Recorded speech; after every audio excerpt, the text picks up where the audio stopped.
As you look at the way the game unfolded tonight, how much of a test of it was it compared to the high-level opponents you would face in qualifiers, and what players impressed you on your side tonight? I think the first part of your question, you can only play against the opponent on the field against you. And what I really liked from the guys was the focus and the intensity. And after 3 weeks of training with a relatively new group, young group, it's good to be able to see those elements on the game field against a real opponent.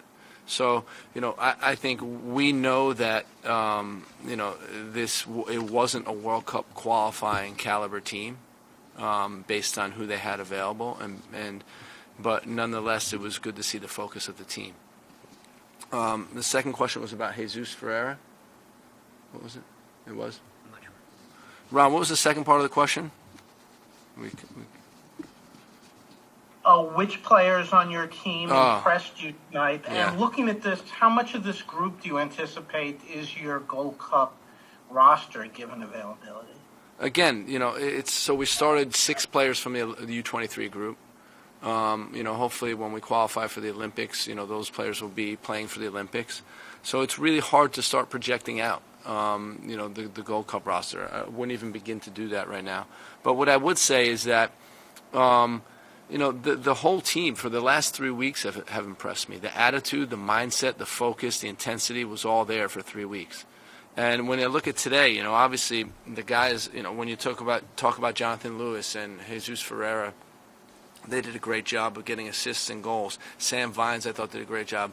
The center backs were strong all game. Aaron Herrera played well. It was, it's very difficult to pick out a player that didn't play well from the starting 11. So overall, pleased with the guys, pleased with the effort of the group, and most important, the concentration and focus that they demonstrated. Next, we'll go to Doug McIntyre from Yahoo. Thank you, Michael. Hi, Greg. Congrats on the win. Thanks, Doug. Sort of following up a little bit on Ron's question. I don't know if you could answer, but are there guys in this group that have changed your opinion of them to the point where, they put themselves in the mix for the full roster, whatever you're able to get together, whether it's in March or later on in the year? Thank you. I think that there's players in this camp that are very much part of the full team, right? When you look at Sebastian Leggett and Aaron Long and Paul Arriola, Walker's been part of it. I could be leaving someone out. Jackson's been a big part of what we've been doing lately. So, this was, to us, we use this camp as an integration camp where we're able to mix the senior players with the U23 players. And really, work with both teams and prepare both teams for what's ahead this year. And when I look at that, when I look at the objective of the camp, it was a success based on that. Next will be Jeff Carlisle from ESPN FC. Thanks, Michael. Hi, Greg. Hey, Jeff. Obviously, Jesus is a guy that has bounced around positionally with his club. What was it about the role he played tonight that made you think he would excel there? And how important is it that he finds a stable position at club level to advance his career? I don't think it's my place to speak about what he does at his club or how they employ him or deploy him, But for us, we've always seen the talent as a number 9 who can link up the team by dropping in. If you remember last year in January camp against Costa Rica, he did an excellent job of that, and we created a number of chances because of him dropping in the midfield. And when you have wingers that can threaten the back line, you can afford to drop a striker in because you still get that verticality and still a bit of stretch to the opponent. So you saw that tonight again. We're really pleased with his performance. What we talked to him about today was arriving in the penalty box, and he certainly did that. So to me, it was a complete performance, and he deserved the man of the match. Next will be Paul Tenorio from The Athletic. Thanks, Michael. Thanks, Greg. You mentioned 2 of the veterans. I know you're talking a lot about some of the younger guys who made an impression, but Paul and Sebastian have played a really big role since you took over. What is it about those 2 that's made them such a consistent part of this team, and especially Paul. I mean, he just looks like he really hasn't missed a beat despite being out so long with an ACL injury. Where do you see him factoring in to that right wing competition on this team? You know, what I really like about, Sebastian and Paul is that if you remember in January of 2019, they weren't starters on the team. And they just hung in there and they just worked. And you see now they're important pieces to the team. They're vital to what we do. Very good understanding of the way we play. Paul gives us that stretch, that verticality. Sebastian secure on the ball. Work rate is off the charts. Defensively really good. Able to make a play, make a final action that can lead to a goal or assist. So both of those players have shown a really good progression in the course of the last 2 years. And, we think of them as big parts of the group. Next will be Kevin Baxter from the LA Times. Hey, Greg. Thanks for your time. Congratulations on the win. Thanks, Kevin. This may sound a little bit ridiculous, but you've debuted so many players in your 2 years. I know every coach wants to have a huge talent pool, and you have a huge talent pool. I'm just wondering if there's a little bit of a downside to that. So many players played so well, probably think they deserve to be in here, and they do, but you're limited to the size of your camps going forward. Are you a little worried about guys getting frustrated? I don't think so. I think every player has the right to think they should be playing, and then it's just based on performance, right? When they get the opportunity then they need to perform. But the upside, I think, of seeing this many players and working with this many players is that they're familiar with what we do. We know we have a busy schedule this year. We also know that a large portion of the players that receive first caps are very young players. So if you take the example of a Tanner Tessman, who knows where he's going to be in 3 years? He's 19 years old right now, and he debuted for the senior national team.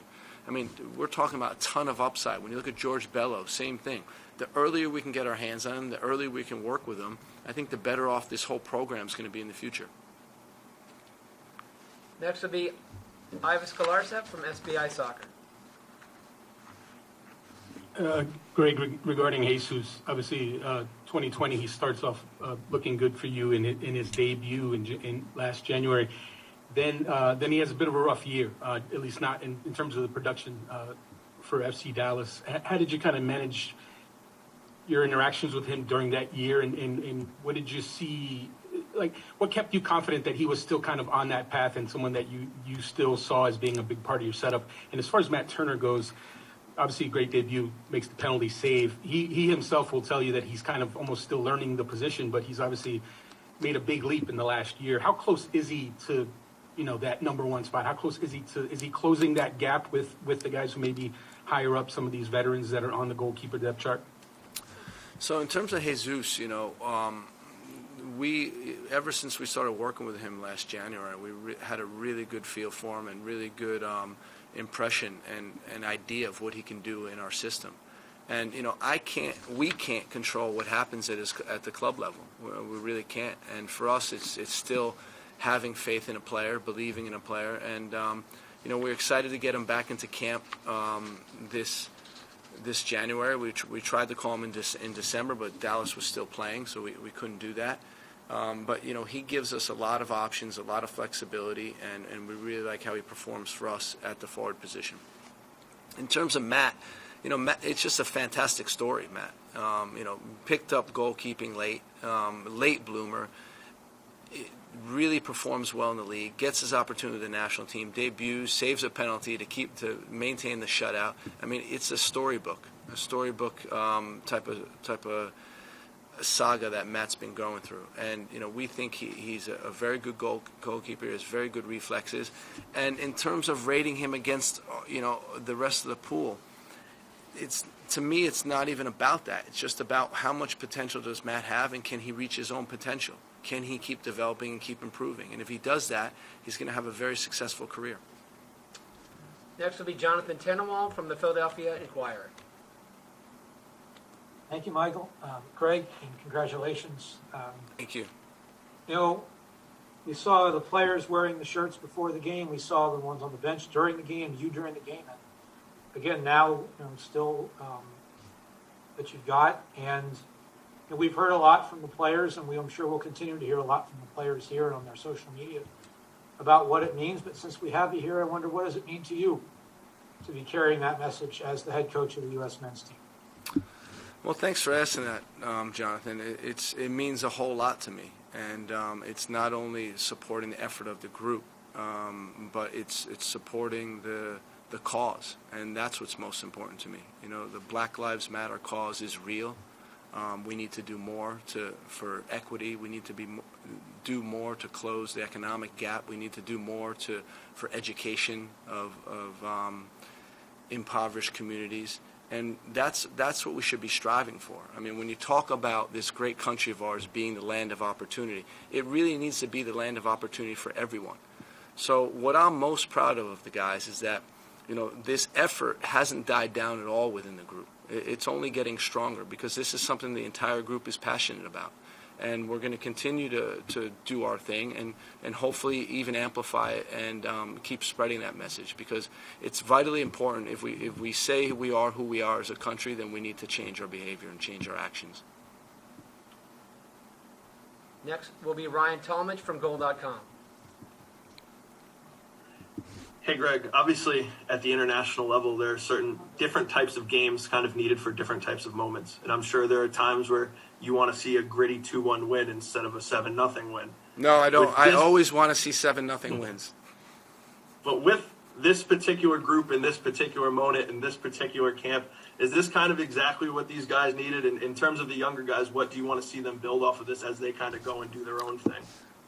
To me, it's about you play against your opponent, and whatever you have to still perform, and that's what's most important. And to me, it's about how are we creating goal-scoring opportunities, how are we finishing goal-scoring opportunities, how are we defending, how are we pressing the ball, and all those things need to be there regardless of who we're playing. And I think for us as a group, we prepared really hard for Trinidad, and when we worked the guys hard the last 3 weeks, we went in depth about how we thought they were going to play. It was an unknown group for us, so we had to come out and perform, and the guys did that, and that's all we can ask of them.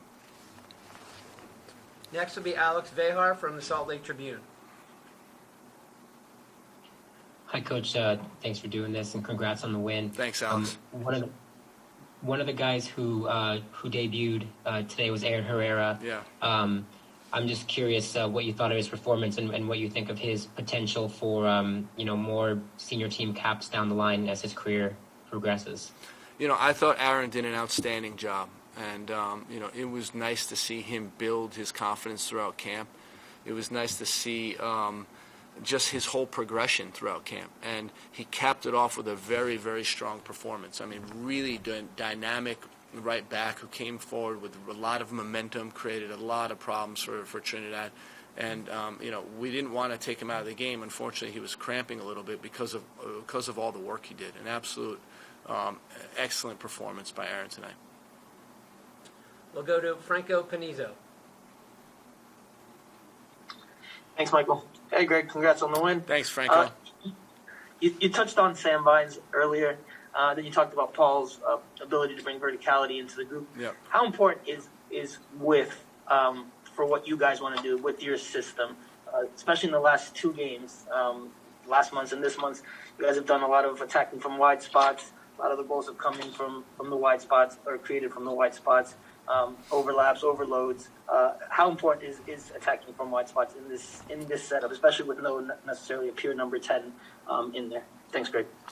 Well, I think it's important in many ways. We want to use wide areas to do exactly what you're saying. Start creating overloads, open up the defense, attract the opponent. So there's a lot of reasons why we want to get the ball wide, and we know that sometimes it's difficult. That's where the opponent can get numbers to, and then that's where we have to be smart and move the ball out of those areas. But our wide players have been extremely important to us. And when you look at our wingers, they did a great job tonight. Our fullbacks did a great job tonight. And I think, in these last games, that's what we've seen from the group, them really excelling in wide areas. Next will be John Babiak. Thank you, Michael. Congratulations, Coach. Thanks, John. 2 questions. regarding Jesus and Jonathan's play today, they had, it appeared on television, amazing chemistry for two players that don't see each other too often and have just gotten to know each other in the last 3 weeks. Were you seeing that in camp? And did that lead you to pair them together tonight? And then two, I haven't seen Sammy Vine smile so much because he's so unassuming. But what made you smile about his play tonight? Thank you. So, we talk to our fullbacks about being relentless, getting up and down the field, continually attacking, continually defending, and just really stamping their authority on the game, not being passive, not having passive performances. And Sam did just that, very aggressive. Aaron was very aggressive, and we're happy because that's what we asked of them.